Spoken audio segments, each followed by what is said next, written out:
Names and titles can be deceiving. I Want to Eat Your Pancreas is a very good example of that. On paper, it sounds like a horror movie, but in reality, it's the complete opposite.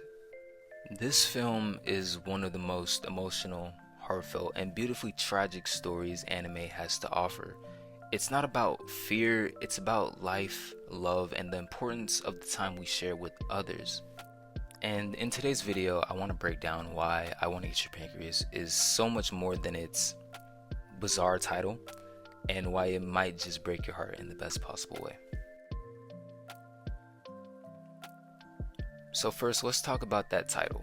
It comes from an old belief that if you eat a part of someone else's body, you can heal that part in your own. Sakura Yamamuchi, the girl at the heart of this story, uses it playfully. She's dying from a terminal illness, her pancreas is failing, but rather than hide from it, she faces it with humor, with energy, and with light. In a way, the title becomes her way of saying, I want to connect with you, I want to be remembered, and I want my life to matter even if it is short. On the other side of this story, we have a quiet boy who has closed himself off from the world. Haruki Shiga, whose name we don't find out till the end of the movie, is someone who has no interest in friends, emotions, or anything outside of pages of a book. That happens to change once he stumbles upon Sakura's diary in a hospital waiting room. Their bond starts out pretty cold, pretty awkward. She's sunshine and he's silence.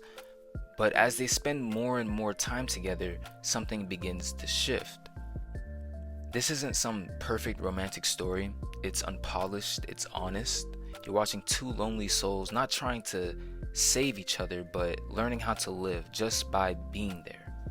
And it also shows you how two completely different people can change each other's lives forever. At its core, this movie is about living in the moment. It explores morality, loneliness, and regret, but it also explores friendship, love, and self-growth. It asks questions that we don't necessarily like to think about, like what would you do if you knew your time was almost up?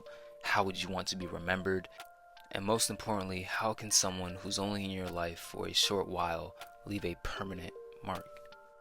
And that's the magic of this film. It quietly reminds us that the time we have is fragile, fleeting, and deeply valuable, and that's something that should stay with all of us. Another thing that stays with us is the ending of this movie. Now, if you clicked on this video, I'm assuming that you've already seen the ending and you know how it goes, but if you haven't, I suggest skipping forward a little bit so nothing gets spoiled for you. But basically, we know that Sakura is going to die at some point in this movie. The movie starts with her funeral, but we think that she's just gonna die from her illness. That's when the movie hits you with a tragically unexpected twist. Just when her and Haruki's connection has reached its strongest point in the movie, and you think that the story is about to start winding down towards an emotional goodbye, it doesn't. Sakura doesn't die from her illness. She dies from getting stabbed on her way meeting Haruki at a cafe shop. It's shocking, it's cruel, but it just shows you that life can change in an instant. We don't always get the goodbyes we want. We don't always get to say the things that we wish we had. That's just how life works sometimes. But the movie doesn't leave us in despair. I think the scene of Haruki going to Sakura's mother's house, talking with her, and reading her diary and reading all the things that she wrote, intended for him to see, was a great way to kind of wrap up that story between those two.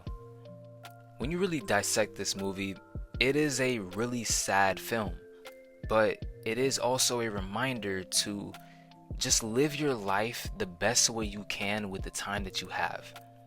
If you haven't seen this movie, don't let the title psych you out of watching it. It is a really good film. It is a pain in the ass to find, but once you do find it, watch it and you will not be disappointed. If you enjoyed this video, like and subscribe. I'm getting close to 500 subs, so if you like the content that I put out on this channel, subscribing would be greatly appreciated. But anyways, thank you for watching, and I'll see you in the next video. Peace.